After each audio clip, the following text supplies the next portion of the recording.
ತಿರೋದು ನಿಜ, ಪೋಸ್ಟ್‌ಮಾರ್ಟಮ್ ಗಾಯಗಳಾಗಿದ್ದು ನಿಜ, ಎಲ್ಲ ಆಗಿದ್ದಂಥದ್ದು ನಿಜ. ಪೋಸ್ಟ್‌ಮಾರ್ಟಮಲ್ಲಿ ಏನೇನು ರಿಪೋರ್ಟ್ ಬಂದಿದ್ದು ಅದೆಲ್ಲ ನಿಜ ಇರ್ಬೋದು. ಬಟ್ ಇಲ್ಲಿ ಮೇನ್ ಇಂಪಾರ್ಟೆಂಟ್ ಇಶ್ಯೂ ಯಾರು ಮಾಡಿರುವಂಥದ್ದು ಅನ್ನೋದು ಇಂಪಾರ್ಟೆಂಟ್ ಇಶ್ಯೂ.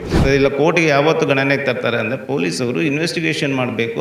ಚಾರ್ಜ್ ಶೀಟ್ ಹಾಕಿದಂಥ ಸಂದರ್ಭದಲ್ಲಿ ಯಾರ್ಯಾರು ಇನ್ವಾಲ್ವ್ ಆಗಿದ್ದಾರೆ ಏನು ಅಂತ ಅವತ್ತು ಗೊತ್ತಾಗುತ್ತೆ. ಬಿಟ್ಟರೆ ಅಲ್ಲಿವರೆಗೂ ಯಾರು ಇನ್ವಾಲ್ವ್ ಆಗಿದ್ದಾರೆ ಅಂತ ಗೊತ್ತಿಲ್ಲ.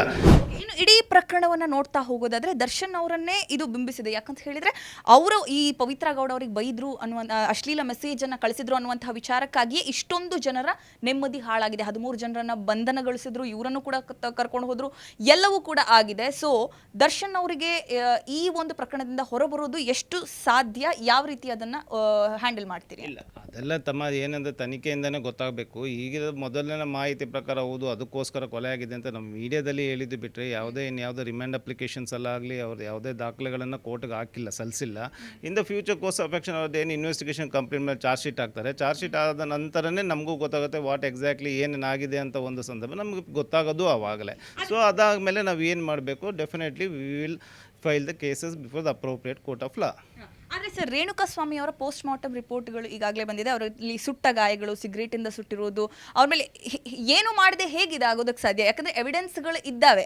ಸೊ ಆ ಪೋಸ್ಟ್ ಮಾರ್ಟಮ್ ರಿಪೋರ್ಟ್ ನೋಡಿದ್ರೇ ನಿಮಗೆ ಗೊತ್ತಾಗುತ್ತೆ. ಸೊ ಇದ್ರ ಬಗ್ಗೆ ಏನು ಹೇಳ್ತೀರಿ? ಅಲ್ಲ ಅದ್ರ ಬಗ್ಗೆ ಹೌದು ಡೆಫಿನೆಟ್ಲಿ ಏನಾಗಿದೆ, ಇವಾಗ ಸತ್ತಿರೋದು ನಿಜ, ಪೋಸ್ಟ್ ಮಾರ್ಟಮ್ ಗಾಯಗಳಾಗಿದ್ದು ನಿಜ, ಎಲ್ಲ ಆಗಿದ್ದಂಥದ್ದು ನಿಜ. ಪೋಸ್ಟ್ ಮಾರ್ಟಮಲ್ಲಿ ಏನೇನು ರಿಪೋರ್ಟ್ ಬಂದಿದ್ದು ಅದೆಲ್ಲ ನಿಜ ಇರ್ಬೋದು. ಬಟ್ ಇಲ್ಲಿ ಮೇನ್ ಇಂಪಾರ್ಟೆಂಟ್ ಇಶ್ಯೂ ಯಾರು ಮಾಡಿರುವಂಥದ್ದು ಅನ್ನೋದು ಇಂಪಾರ್ಟೆಂಟ್ ಇಶ್ಯೂ. ಅದನ್ನು ಯಾವಾಗ ನಮಗೆಲ್ಲ ಗಣನೆಗೆ ಬರ್ತದೆ, ಇಲ್ಲ ಕೋರ್ಟ್ಗೆ ಯಾವತ್ತು ಗಣನೆಗೆ ತರ್ತಾರೆ ಅಂದರೆ ಪೊಲೀಸವರು ಇನ್ವೆಸ್ಟಿಗೇಷನ್ ಮಾಡಬೇಕು. ಚಾರ್ಜ್ ಶೀಟ್ ಹಾಕಿದಂಥ ಸಂದರ್ಭದಲ್ಲಿ ಯಾರ್ಯಾರು ಇನ್ವಾಲ್ವ್ ಆಗಿದ್ದಾರೆ ಏನು ಅಂತ ಅವತ್ತು ಗೊತ್ತಾಗುತ್ತೆ. ಬಿಟ್ಟರೆ ಅಲ್ಲಿವರೆಗೂ ಯಾರು ಇನ್ವಾಲ್ವ್ ಆಗಿದ್ದಾರೆ ಅಂತ ಗೊತ್ತಿಲ್ಲ.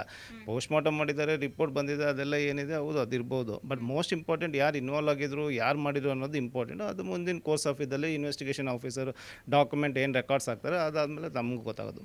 ಇನ್ನು ನಗರ ಪೊಲೀಸ್ ಆಯುಕ್ತರು ಇದೊಂದು ಪ್ರಮುಖ ವಿಚಾರ ಅಂತಾನೆ ಹೇಳ್ಬೋದು. ಯಾಕಂತ ಹೇಳಿದ್ರೆ ಇವರು ಪವಿತ್ರ ಗೌಡ ಆಗಿರ್ಬೋದು, ವಿಜಯಲಕ್ಷ್ಮಿ ಆಗಿರ್ಬೋದು, ಅವರ ವಿಚಾರದಲ್ಲಿ ಈ ಸೋಷಿಯಲ್ ಮೀಡಿಯಾ ವಾರ್ಗಳು ಎಲ್ಲವನ್ನ ಕೂಡ ನೀವು ಗಮನಿಸಿರ್ತೀರಿ.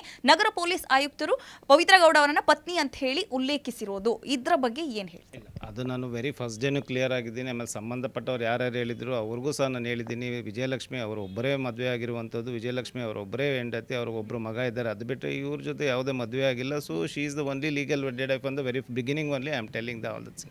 ಸೊ ಅದಕ್ಕೂ ಏನೂ ಸಂಬಂಧ ಇಲ್ಲ. ಇದಕ್ಕೂ ಮತ್ತು ಪವಿತ್ರ ಗೌಡ ಇಶ್ಯೂಗೂ ಯಾವುದೇ ಸಂಬಂಧಗಳಿಲ್ಲ. Okay sir. ಇನ್ನು ದರ್ಶನ್ ಅವರ ಪತ್ನಿ ಈ ವಿಚಾರವಾಗಿ ಪ್ರಕರಣದ ಕುರಿತಂತೆ ನಿಮ್ಮ ಹತ್ರ ಏನು ಮಾತಾಡಿದ್ರು, ಏನು ಹೇಳಿದ್ರು ಸರ್? ಅಲ್ಲ ಅವ್ರ ಹತ್ರ ನಾವು ತನಿಖೆ ಮಾಡಿದ್ರೆ ಅವ್ರಿಗೂ ಏನಾಗಿದೆ ಅಂತ ಮೀಡಿಯಾ ಬೇಸಿಸ್ ಆಫ್ ದ ಮೀಡಿಯಾದಲ್ಲಿ ಏನು ಬರ್ತದೆ ಅದು ನೋಡೋ ಗೊತ್ತಾಗಿರೋದು. ಬಿಟ್ಟರೆ ಅವ್ರಿಗೆ ಏನಾಗೋಂತಿಲ್ಲ. ಅವರು ಹೇಳಿರೋದು ಇದರಲ್ಲಿ ದರ್ಶನ್ ಅವರ ಕೈವಾಡ ಇಲ್ಲ ಅಂತಲೇ ಹೇಳ್ತಾರೆ, ಬಿಟ್ಟರೆ ಇನ್ನೇನು ಹೇಳಿಲ್ಲ.